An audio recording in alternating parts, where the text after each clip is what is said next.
오늘 하나님 말씀은 마태복음 5장 21절부터 26절까지의 말씀입니다.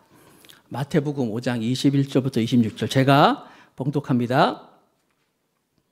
옛사람에게 말한 바 살인하지 말라. 누구든지 살인하면 심판을 받게 되리라 하였다는 것을 너희가 들었으나 나는 너희에게 이르노니 형제에게 노하는 자마다 심판을 받게 되고 형제에 대하여 라가라 하는 자는 공회에 잡혀가게 되고 미련한 놈이라 하는 자는 지옥불에 들어가게 되리라. 그러므로 예물을 제단에 드리다가 거기서 내 형제에게 원망 들을 만한 일이 있는 것이 생각나거든 예물을 제단 앞에 두고 먼저 가서 형제와 화목하고 그 후에 와서 예물을 드리라. 너를 고발하는 자와 함께 길에 있을 때 급히 사화하라. 그 고발하는 자가 너를 재판관에게 내어주고 재판관이 옥리에게 내어주어 옥에 가둘까 염려하라. 진실로 내게 이르노니 네가 한 푼이라도 남김없이 다 갚기 전에는 결코 거기서 나오지 못하리라. 아멘. 자, 오늘 저는 분노에서 화해로 이런 제목을 가지고 말씀을 나누겠습니다. 분노에서 화해로. 지금 예수님이 팔복의 말씀을 하시고 우리가 빛과 소금의 삶으로 살아야 된다 말씀하시면서 이제 오늘 말씀하시는데 오늘은 분노에서 화해로.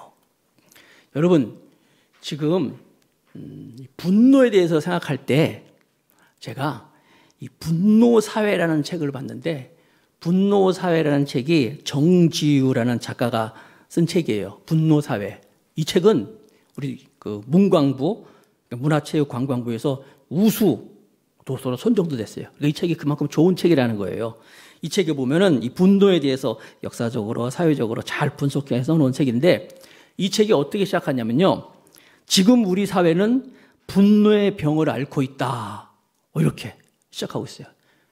지금 우리 사회는 분노의 병을 앓고 있다. 제가 한 부분만 한번 읽어드릴 테니까 들어보세요.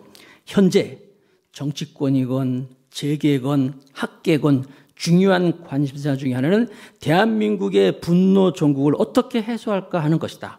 이에 대해서 가장 정확하고 쉬운 대안은 불합리한 사회 구조를 바꾸는 것이고 수직적이고 위계적인 구조를 수평적으로 제도화하고 여러 가지 문제를 사전에 방지하기 위한 법안을 통과시키고 잘못된 제도를 폐지하고 양극화 해소를 위한 개편을 실시하는 방안 등이 거론된다.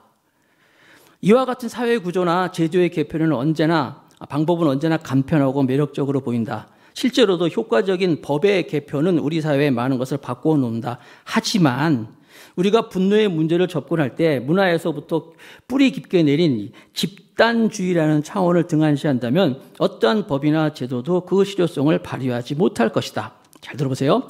법에는 늘 틈과 구멍이 있기 마련이기 때문입니다. 실제로 우리 사회는 편법 사회라고 불러도 이상하지 않고 세계 최고 수준의 탈세율과 부패의 지수가 이를 증명한다.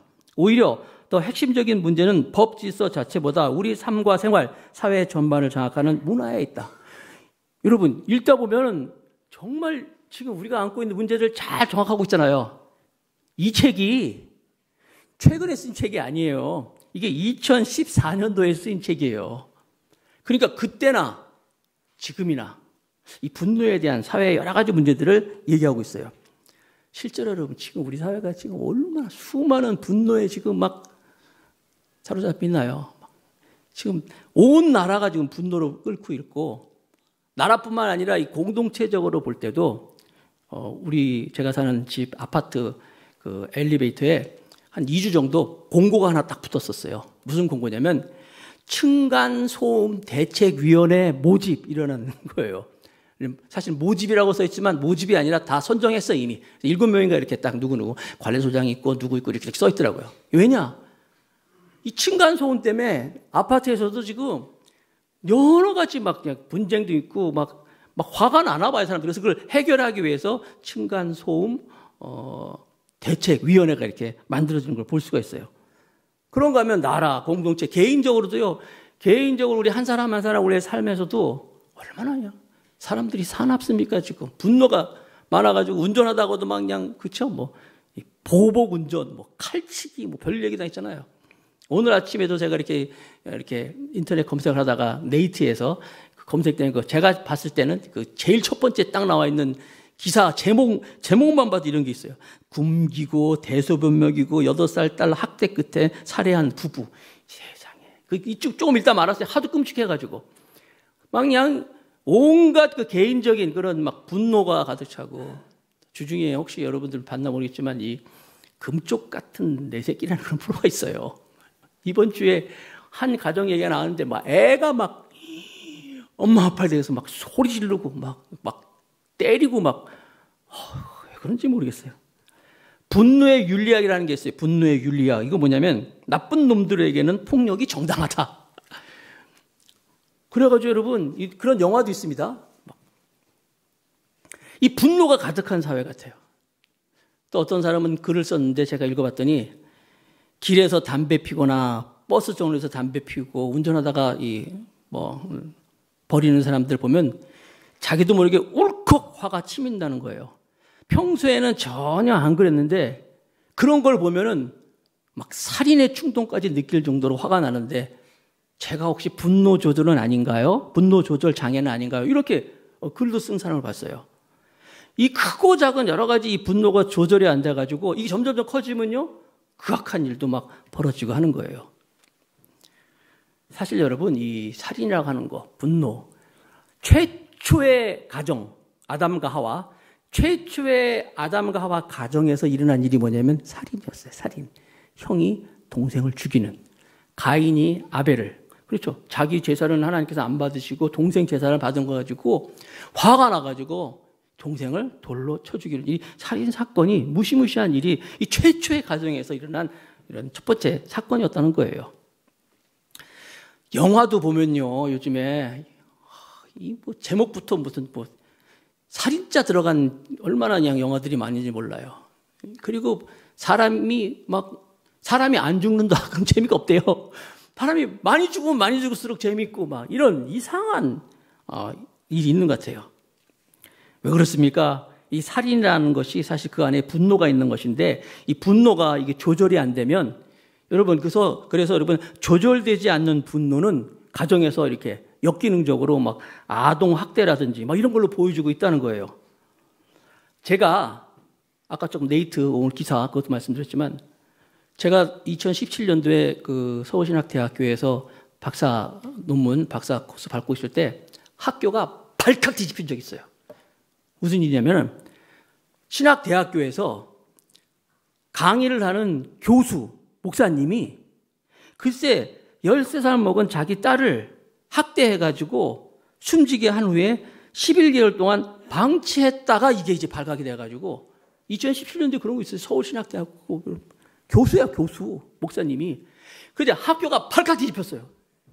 저는 그때 또 그 학교를 다니고 있었는데 교수들이 모여가지고 막 학교 관계자들이 이거 어떻게 하면 좋으냐, 이게 무슨 망신이냐, 학교 망신이고 이거 기독교 망신이고 이거 뭐 예수님 망신이고 모여가지고 막 대책회의하고 봤었는데 저는 또 저는 그분 강의는 안 들었지만 그것도 뭐 다 아는 사이고 막 이렇게 얘기하고 있었는데 그래서 막 했더니 알고 봤더니 이분도 분노 조절 장애를 갖고 있더라고요.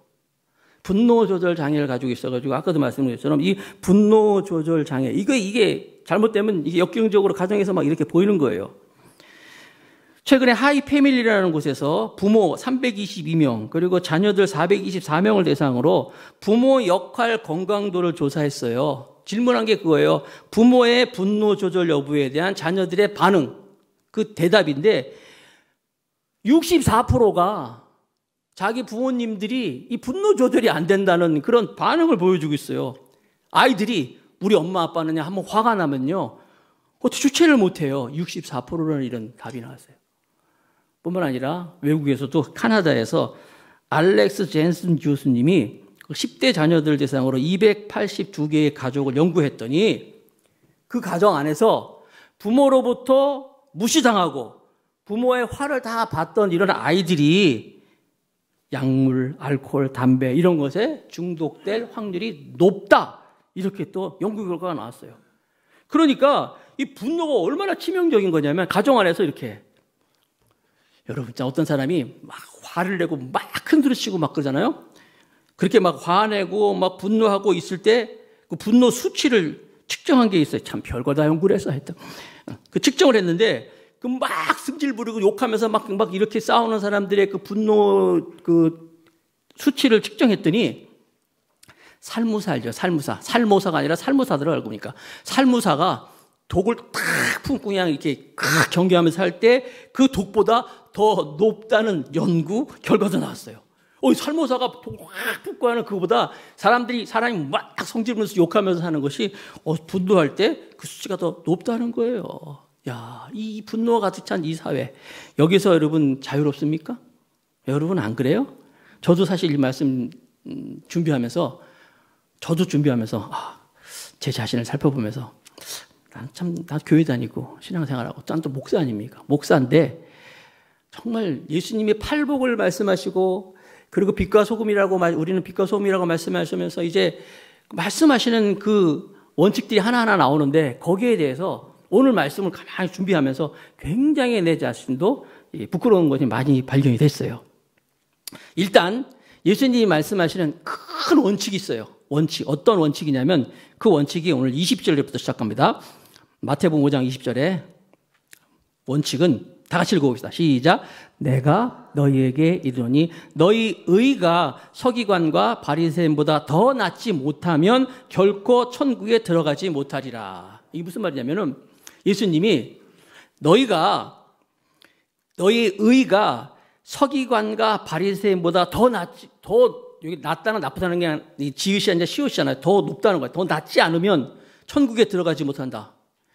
그 당대에 서기관과 바리새인 그러면요, 이 의에 의해서 굉장한 사람들이에요. 사도 바울도 늘 자랑할 때 나는 바리새인 중에 바리새인이요. 그렇죠? 나는 베냐민 파요. 바리새인 중에 바리새인이요. 있잖아요. 바리새인 중에 바리새인이라는 말은 무슨 얘기냐면 바리새인 서기관이 굉장히 의로운 사람들이란 말이에요. 자타가 인정하는 최고의 의인인 사람들인데 예수님이 뭐라고 말씀하시냐면 서기관과 바리새인보다 더 낫지 못하면, 아니 이거 좀 너무 예수님 무리한 거 요구하는 거 아닙니까? 바리새인과 서기관도 굉장한데 그것보다 더 의가 높지 못하면 천국에 들어가지 못한다고 이렇게 말씀하고 있어요. 그러면서 이제 예수님이 마태복음 5장 20절에 이 말씀하시면서 오늘 본문에 있는 21절부터 쭉 나가면서 6가지를 말씀하세요. 6가지. 오늘 말씀하시는 살인에 대해서, 그다음에 간음, 결혼, 맹세, 보복하는 일, 원수 갚는 일, 이런 거에 대해서 주님이 쭉 말씀하시는데 여러분 이 원수 갚는 일, 보복하는 일, 맹세, 결혼, 이 다 우리랑 관계된 일이에요. 예수님이 말씀하시는 하나하나가 우리랑 전혀 상관없는 게 아니라니까요. 다 우리의 삶의 현장에서 우리가 알고 있는 거란 말이에요. 뭐라고 말씀하시느냐 예수님이 그거에 대해서 첫 번째 살인. 오늘 살인에서 이렇게 말씀하십니다. 살인에 대한 그리스도인의 삶의 태도가 어떻게 돼야 되는지 구체적으로 이렇게 말씀하십니다. 마태복음 5장 21절입니다. 같이 읽어볼까요? 5장 21절. 자, 시작. 옛사람에게 말한 바 살인하지 말라. 누구든지 살인하면 심판을 받게 되리라 하였다는 것을 너희가 들었으나. 놔두세요 이제 말씀. 옛사람에게 말한 바. 옛사람에게 말한 옛사람은 누구냐면 오늘 말씀에는 이런 거예요.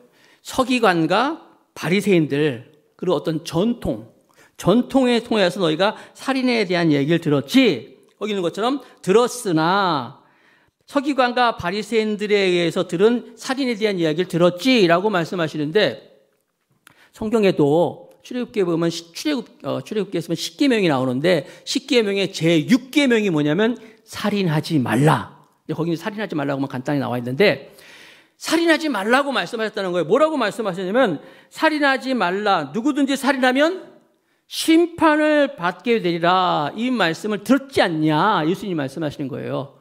그러니까 당시 유대인들도 다 들었어요. 살인하지 말라. 살인하면 안 된다. 살인하면 심판을 받게 된다. 그렇잖아요. 당연히. 여러분 살인 면허를 가진 사람은 아무도 없잖아요. 성경에도 10계명에도 분명히 살인하지 말라 말씀하셨어요. 그리고 오늘 예수님도 여기 살인하면 심판을 받게 된다고 말씀하셨어요. 그래서 사람들이 살인하면 안 돼. 살인하면 심판받는 거야. 절대 그러면 안 된다. 다 알고 있는 거예요. 당대.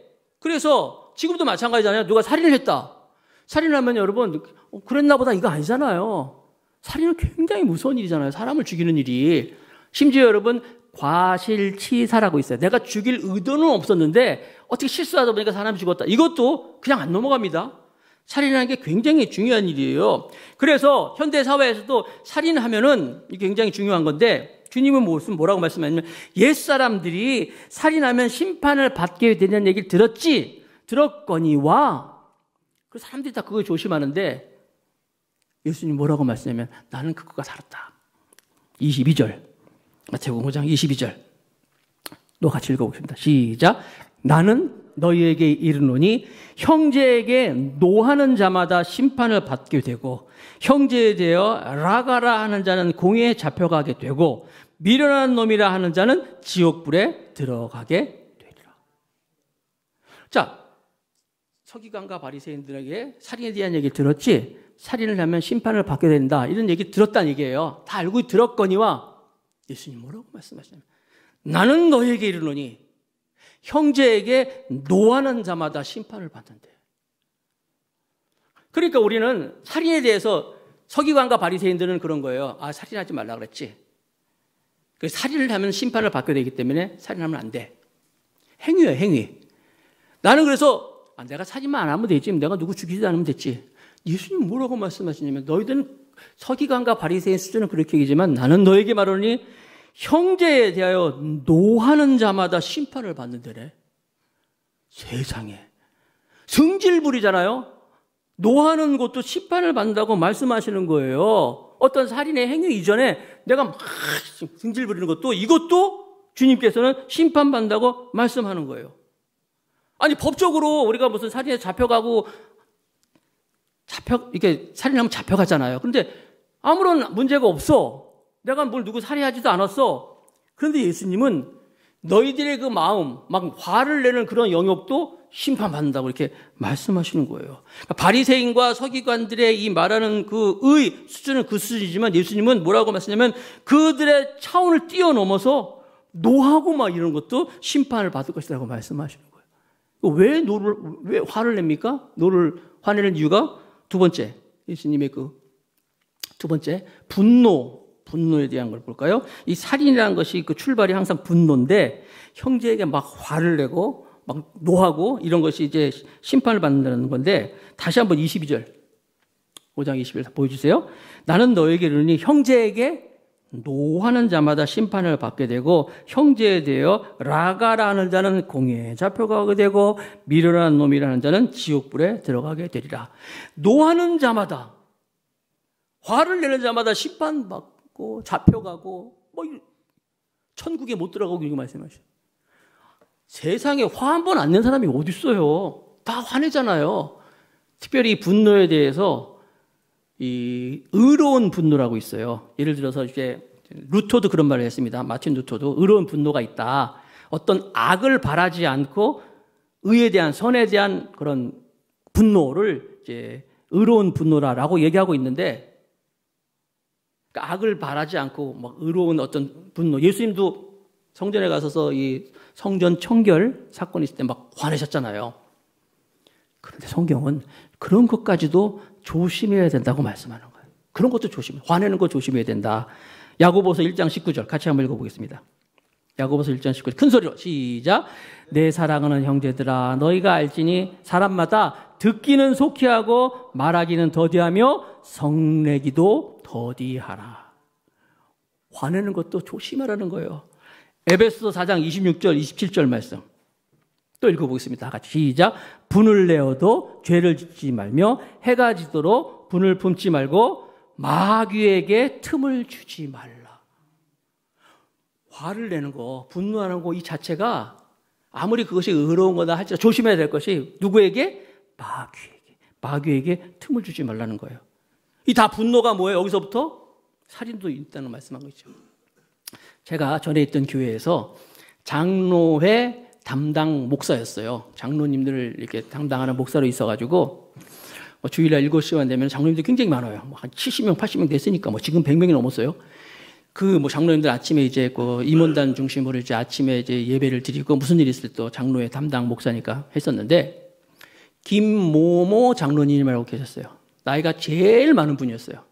연세가 가장 많은 분이었는데 그분이 한 분은 저한테 그러는 거예요. 목사님, 제가 드릴 말씀이 있어요 하면서 저는 얘기를 하는데 그러는 거예요. 그분이 나이 많으신 분인데 제가요 다 딱 두 가지가 목사님께 말씀드리는데, 한 가지는 제가 예수님을 좀 일찍 알았으면 하는 마음이 듭니다. 제가 예수님을 조금만 일찍 알았다면, 믿었다면, 이 좋은 예수님을 내가 조금만 먼저 알았다면 참 저도 행복했을 거고, 세상을 위해서도 제가 많이 하나님의 사람으로 쓸 수 있을 건데, 이런 아쉬워하더라고요. 그러면 저는 이제 모태신앙이니까 어려서부터 신앙생활을 하고 또 목사도 목회자고 하니까, 그때 그 장로님 보기에 제가 젊어 보이니까, 목사님 보면 저도 조금만 더 일찍 예수님 믿었으면 참 그런 아쉬움이 있습니다라고 하나 말씀하시고, 두 번째는 제가 사람들을 참 많이 죽였습니다 그래요. 깜짝 놀랐어요. 그 6.25 때 무슨 전쟁이 나가셔가지고 전투에 많이 참석했나 보니까, 아니요, 그게 아니라 제가 회사 다니면서 직장 생활하면서 인사과 담당, 회사가 좀 컸나 봐요. 거기 담당하고 있었는데, 회사 일이죠. 그래서 거기서 자기는 이제 사람들을 막 이렇게 자르고 하는 일을 굉장히 많이 했대요. 그런데 지금 가만히 예수님 믿고 예수님이 내 안에 삶의 주인이 되시면서 가만히 세우니까 내가 너무너무 많은 사람을 죽였다는 거예요. 나는 쉽게 회사 일이기 때문에 이렇게 막 사람들 컷하고 잘라고 했지만, 자르고 했는데, 그 사람들 입장에서는 얼마나 피눈물 날 일이었을까, 그게. 내가 참 못쓸 짓을 많이 했습니다. 그리고 회사 일 하다 보면은 영업에 이제 이익을 많이 낼 때도 있어요. 그래가지고 뭐 크게는 뭐 몇 천만 원 했지만, 작게는 몇 백만 원까지 이렇게 이익을 많이 낼 때도 있었는데, 내가 그렇게 이익을 내면 반대로 손해보는 사람이 있더라는 거예요. 그 사람들도 얼마나 내가 그들을 힘들게 했을까. 내가 그 사람들을 얼마나 많이 죽였을까. 그런 얘기를 하는 거예요. 그래서 제가 깜짝 놀랐어요. 그 사람들을 잘라서 피눈물 나게 하는 것을 그 사람을 죽인 거로 생각할 정도로, 이분이 예수님 믿고 예수님을 자기 주인을 모시는, 마치 여러분이 팔복의 말씀 지금 나눴잖아요. 그리고 빛과 소금의 말씀을 하면서 마치 이분이 그런 게 아닌가. 내가 비록 나로 인해서 많은 사람들을 힘들게 하고 그들을 정말 가만히 생각해보면 내가 그들을 죽였다고 할 정도로 내가 참 죄인입니다, 나쁜 사람이라는, 그렇게 말씀하고 있더라고요. 또 오늘 주님이 뭘 말씀하시냐면, 오늘은 예수님이 욕하는 것에 대해서 말씀하고 있어요. 22절에 다시 한번 보여주실래요? 나는 너에게 이르노니 형제에 대하여 노하는 자마다, 아까 말씀드렸죠? 화내는 거, 분노하는 거, 심판을 받게 되고, 또 다 같이 읽어보시죠. 시작. 형제에 대하여 라가라 하는 자는 공의에 잡혀가게 되고, 미련한 놈이라는 자는 지옥불에 들어가게 되리라. 형제에 대하여 라가라, 이 라가라는 말이, 저도 이게 처음 들었을 때 한국말 같잖아요. 라가, 형제에 대해 라가라. 여러분, 우리도 승질내면, 야, 너 나가! 그러잖아요. 근데 이 라가가 히브리어예요. 여기서 말하는 라가, 히브리어인데 아주 히브리어 말로 굉장히 심한 욕설이에요. 내용은 그런 거예요. 내용은 이제 머리가 비었다, 어리석다, 바보, 멍충이. 옛날에 우리 이 골빈놈아 할 때, 골빈놈, 그런 뜻을 가지고 있는 게 라가예요. 이게 히브리어로 라가라는 거야. 형제에 대해서 이 골빈놈아, 이 멍청아, 바보야, 라가, 그런 욕인데, 그렇게 말하는 거예요. 밑에 보면 미련한 놈도 마찬가지잖아요. 거기 보면 이제 미련한 놈이라 하는 자는 지옥불에 들어가게 되자. 다 비슷한 말 아닙니까? 욕하는 거 막 심하게. 한국 사람들 욕 잘합니다. 야, 한국 사람들은요, 특별히 욕할 때 이 동물을 집어넣어가지고 하는 욕들이 있어. 막 이렇게 거기도 숫자 들어가는 욕 있죠. 막 굉장히 욕 많이 합니다. 그런데 여기 보니까 그렇게 막 욕하는 거, 이게 다 여기 포함되고 있는 거예요. 형제에 대해서 막 심하게 욕하고 막 하는 거, 이거 다 뭐라고 말씀하십니까? 여기 라가라 하면은 잡혀가고, 미련한 놈의 자는 지옥불에 들어갈 것이다. 다 심판받게 되고 말씀하시는 거예요. 가만히 생각해 봤어요. 이게 왜 예수님이 이렇게 말씀하실까? 여러분, 예를 들어서 우리 이제 하나님의 자녀입니다. 믿습니까? 하나님의 자녀입니다. 하나님의 자녀인데, 여러분 집에서 만약에 여러분 자녀를 다른 사람이 와가지고, 야, 이 미련한 놈아, 야, 이 멍청한 놈아, 이 골빈 놈아, 막 이러면 여러분이 어때요, 기분이? 그냥 별 반응이 없어요? 기분이 어때요? 내 아이를 놓고 누가 막 이 골빈 놈, 멍청한 놈 막 그러면 내가 기분 나쁘잖아요. 내가 욕하면 욕했지 왜 당신이 욕하는 거냐 할 거 아니에요. 우리 모두가 다 하나님의 자녀란 말이에요. 하나님의 백성이고. 그런데 우리가 누굴 향해서 막 이렇게 막 라가라 그러고 막 이게 욕을 하면 하나님 입장에서 어떠실까? 바로 그런 것 같아요. 다 이제 자녀인데 어떻게 네가 내 자녀한테 이런 말을 할 수 있느냐? 미련한 놈이라고? 내 자녀야, 내 자녀. 그래서 내가 가만 안 두겠다. 심판하겠다라고 주님이 말씀하시는 거예요. 그러니까 우리가 여러분 이 말을 정말 좋은 말 많이 해야 돼요. 이 국립국어원에서 조사했는데 부부간의 부부간의 대화에서 만족하지 못하는 이유가 뭡니까? 라고 이렇게 설문을 했더니 부부간의 대화에 만족하지 못한 질문의 1위가 34.7%가 짜증을 낸다는 거예요. 말하면서 짜증을 막 속여가지고 얘기하니까 진짜 대화가 부부간에 만족스럽지 못하고 또 13.3%는 막 화를 낸다는 거예요. 화를 내면서 얘기하기 때문에. 그래서 합쳐보니까 34.7, 13.3이니까 48%, 거의 절반 정도가 부부간의 대화가 원만하지 못하고 만족하지 못하는 이유는 막 짜증을 내기 때문에 그렇다는 거예요. 막 화를 내기 때문에. 그래서 이렇게 대화가 만족하지 못하고 이렇게 부부간에 만족하지 못한 대화의 모습, 부부의 모습을 보여주고 있는 거예요. 그러니까 말을 굉장히 존중해야 되고 이 라가라 하는 그런 분위기가 아니라 정말 좋은 말을 해야 된다는 거예요. 다시 한번 보여줄래요? 마태복음 5장 22절. 형제에 대하여 라가라 하는 자는 공회에 잡혀가고 미련한 놈이라 하는 자는 지옥불에 들어가게 되리라. 여러분, 우리가 말하는 거 그냥 말하는 거 아니에요, 여러분? 주님이 다 듣고 계셔요. 다 아셔요. 그걸로 인해서 공회에 잡혀가고 그걸로 인해서 지옥불에 들어간다고 말씀하고 있는 거예요. 그래서 여러분 한번 여러분들이 말씀을 가지고 각자의 삶에 한번 적용해 봤으면 좋겠어요. 나는 어떤가? 내가 정말 주님이 말씀하시는 이 팔복의 말씀을, 그리고 빛과 소금이라고 말씀하셨는데 살인에 대한 문제를 얘기하면서 그 안에 분노가 있어서 분노로 인하여 가지고 내가 막 말하는 것이 이렇게 주님이 말씀하실 때 지옥불에 들어가고 붙잡혀가는 그런 모습은 아닌가? 밖에서는요 멀쩡해요. 밖에서는 아주 점잖은 사람으로. 근데 집에 와서는 만만하다고 가족들한테 막 하고 내 안에 이 짜증, 분노 막 터져 나오지는 않는가? 주님이 다 그거 다 뭐라고요? 다 그것도 살인이다. 이렇게 말씀하고 있는 거예요. 그래서 아까 말씀드린 우리 그 김 장로님만이 아니라 우리도 다 죄인이에요. 다. 내가 많은 사람을 죽이고 살았구나라는 것을 우리가 말씀을 통해서 나 자신을 볼 수 있어야 돼요. 자, 그렇다면 세 번째 화해지요. 그리스도인의 태도입니다. 예수님이 말씀하시는 화해, 그리스도인의 태도는 어떤 것이냐? 마태복음 5장 23절, 24절 말씀을 같이 읽어보겠습니다. 본문 말씀 23절 다 같이 읽겠습니다. 시작.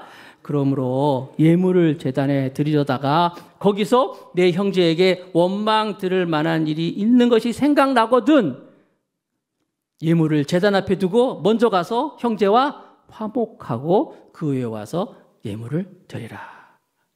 예수님께서 말씀하시는 가르침이 뭐냐면 화해라는 거예요. 오늘 설교 제목이 뭐예요? 분노에서 화해했잖아요. 화해해야 된다는 거예요. 여기서 지금 화목하라 말씀하시는 이 화목이라는 말이 헬라어로 디알라케티, 명령형 동사예요. 명령형. 그러니까 해도 되고 안 해도 되고 이렇게 우리가 선택하는 게 아니라 명령이에요. 그렇게 하라는 거예요. 자, 그렇다면 예물을 가지고 제단을 드립니다. 그러니까 우리도 지금 예배 드리고 있잖아요. 예배 드리러 왔어요. 헌금도 하고 하는데 하다가 딱 생각나거든. 원망 들을 만한 일이 생각나면 어떻게 하라고요? 놔두고 가서 먼저 화목하고 와서 예물을 드리라. 할렐루야. 이 말씀이 그대로 되면 어떻게 되는 거예요, 지금? 가만히 있으면 안 돼요, 여러분, 지금. 다 일어나야 돼. 일어나가지고, 목사님, 잠깐만요. 나 좀 나갔다 와야 돼, 지금. 이게 이루어지는 거예요. 아주 예배가 난장판이 되겠죠, 지금. 예배 드리러 왔다가, 그거 먼저 해결하라고. 명령형이에요. 명령형 동사라는 거예요. 그만큼 화해가 중요한 거예요. 5장 25절. 마태복음 5장 25절. 또 볼까요? 너를 고발하는 자와 함께 길에 있을 때 급히 사화하라. 사화란 말이 옛날 말이군요. 어려운 말인데 이 사화란 말도 헬라어로 유노에인이라는 뜻이에요. 이게 뭐냐면 누구누구와 친하게 잘 지내라 이런 얘기예요. 그러니까 길을 가다가 너를 고발하는 사람, 원수 같은 사람 만나면은 급히 잘 지내자라. 잘 지내라. 얘기하는 거예요. 그렇지 않으면 아까도 말씀드렸지만 감옥에 들어가. 예수님 이것도 살인하고 말씀하시는 거예요. 세상에.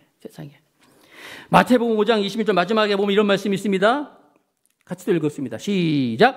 진실로 내게 이르니 네가 한 푼이라도 남김이 없이 다 갚기 전에는 결코 거기서 나오지 못하리라. 한 푼이라도, 마치 수치를, 이게 돈 수치를 얘기하는 것처럼 조금이라도 여기에 대해서 너희들이 남기면 안 돼. 확실히 해야 돼. 확실히 해야 된다. 분노에 대해서 너희들이 뭐 남에게 욕하는 거, 욕설, 말을 막 하는 거, 이거에 대해서 남겨두면 안 돼. 조금이라도 여지가 없는 거야. 분명히 해야 된다고 말씀하는 거예요. 그러면요, 여러분, 이 화해라는 게 어떤 거가요? 화해라는 것이, 예수님께서 이렇게 뭐 화해 먼저 하고 와서 사화하고 먼저 말씀해. 화해가 대체 무엇일까요? 우리는요, 생각할 때 무슨 일이 생기면 잘잘못을 따지려고 그래요. 어디거나. 누가 잘했고, 잘못했고. 화해는 잘잘못의 수준을 뛰어넘는 거예요. 누굴 따지고 누가 옳고 그르다 하다 보면 화해가 될 수가 없어요. 화해는요, 예수님이 말씀하시는 화해는요, 네가 죄인이라는 거예요. 내가 죄인이라는 얘기죠. 내가 죄인이기 때문에 죄인인 내가 누구한테 뭘 어떻게 하겠냐 이거죠. 그럼 뒤에 보면 그런 것 나오잖아요. 큰 죄를 용서받은 사람이 조그마한 죄진 사람 가지고 뭐라고 할 수 있겠느냐 말씀도 있어요. 그 저도 마찬가지예요. 너도 죄인인데, 아무리 목사지만 너도 죄인인데 누가 누구한테 뭘 어떻게 할 수 있겠느냐, 이걸 말씀하고 있는 거예요. 사랑하는 성도 여러분, 이거에 바로 저와 여러분들이 마음속에서 오늘 주님이 말씀하시는 이 분노에서 화해로 가는 말씀하시는 주님의 교훈이라는 거예요. 한번 정리해 보세요. 예수님은 어떤 분이셔요? 예수님도요, 화날 일이 많이 있었어요. 예수님도 여러 가지로 그분이 힘든 일이 있었고 억울한 일도 많이 있었지만 십자가가 뭡니까? 십자가는 옳고 그름을 뛰어넘는 거 아니에요? 심지어 그분께서 사랑한다고 해도 거절당하는 거예요. 거절을 당하는 거 알면서도 사랑하는 게 십자가 아니겠습니까? 베드로전서 2장 22절 23절 말씀 마지막으로 한번 다 같이 읽어보겠습니다. 자, 준비되시죠? 시작. 그는 죄를 범하지 아니하시고 그 입에 거짓도 없으시며 23절 욕을 당하시되 맞대어 욕하지 아니하시고 고난을 당하시되 위협하지 아니하시고 오직 공의로 심판하시는 이에게 부탁하시며. 이게 예수님이셨어요. 십자가가 그런 거예요. 그래서 우리가 이 분노에서 화해로 갈 때 화해라고 하는 것은 뭘 따지고 누가 어떻게 옳고 그러는 게 아니라 내가 죄인이라는 것을 보는 거예요. 내가 용서받을 수 없는 하나님 아버지 앞에서 정말 구제불능인 주제에 내가 누구를 뭐 어떻게 하겠느냐. 내가 나 자신을 보면서 십자가를 바라보면서 십자가는 옳고 그름으로 따지는 것이 아니라 내가 정말 눈물로 감당하는 것이라는 것을 알고 또 십자가는 화해의 십자가를 지는 것을 알고 내가 죄인이라는 것을 먼저 보고 나아가서 그럴 때 내가 미운 사람 있죠. 나를 싫어하는 사람도 있죠. 그렇지만 그런 거 다 놓고 그럴 수 없지만 내가 도저히 용서할 수 없어라고 할 수 있겠지만 십자가는 그게 아니잖아요. 이 서기관과 바리새인들의 수준은 그거예요. 아니 내가 욕 안 하면 되지. 내가 죽이지 않으면 되지. 남한테 뭐 드러나지 않으면 되지. 그 수준이 아니라는 거예요. 예수님은 네 속에 있는 네 마음도 주님이 다 보고 계시다는 거예요. 그래서 내가 먼저 그 주님 앞에서 십자가를 바라보면서 내려놓고 나아가서 화해하고 사과하라고 했잖아요. 화해하고 친하게 지내고 악수하고 용서를 구하고 거절을 두려워하지 마시고 거절한다 할지라도 예수님처럼 가서 화해하고 할 때 이 사회가 이 교회가 이 땅이 좀 더 하나님의 나라처럼 하나님의 나라가 될 것이고 우리가 빛과 소금이 될 것이고 우리가 팔복을 누릴 수 있는 그런 축복된 삶을 살 줄로 믿습니다. 주님의 이 말씀, 이 교훈이 우리 마음에 품고 가슴에 안고 주님 내가 정말 살인하지 않겠습니다. 이 살인은 말씀하시죠? 뭔지. 절대 살인하지 않겠습니다. 내가 먼저 사과하고 화해하겠습니다. 이렇게 나아가는 우리 모두가 되기를 주님 이름으로 축복합니다.